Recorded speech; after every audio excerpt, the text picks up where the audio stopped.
பாசமலர் அப்படின்னு சொல்லி ஒரு படம். அதுல மலர்ந்தும் மலராதன்னு சொல்லி அண்ணன் தங்கை பாசத்தை சொல்லக்கூடிய ஒரு பாடல் இருக்கு, நமக்கு தெரியும் இல்லையா? ஆனா இந்த பாடல் வருவதற்கு முன்பாகவே இதே மெட்டுல கவியரசு கண்ணதாசன் அவர்கள் சில வரிகளை எழுதியிருந்தாராம். சில காரணங்களால அந்த படம் வெளிவரல. அது என்ன பாட்டு அப்படின்னு சொன்னா, மண்ணில் கிடந்தாலும் அடியில் இருந்தாலும் பொன்னின் நிறம் மாறுமா.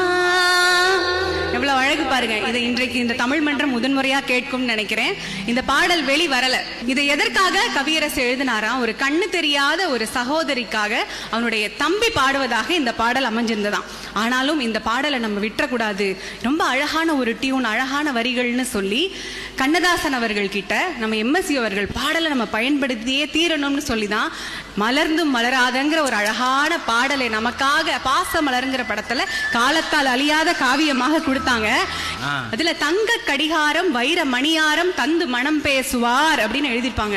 நம்ம சமூகத்துல ஒரு பெண்ணை திருமணம் செய்து கொடுத்தா பெண் வீட்டுல தானே சீர் கொடுப்பாங்க. ஆனா அந்த தங்கை பாடுறா, உன் மாமா இத்தனை சீரும் கொடுத்து உன்னை மனம் பேசுவார் அவருடைய மகனுக்காகன்னு கண்ணதாசன் எழுதியிருக்கிறார்னா எவ்வளவு அழகு பாருங்க இந்த வரிகள் இல்லையா? தங்க கடிகாரம்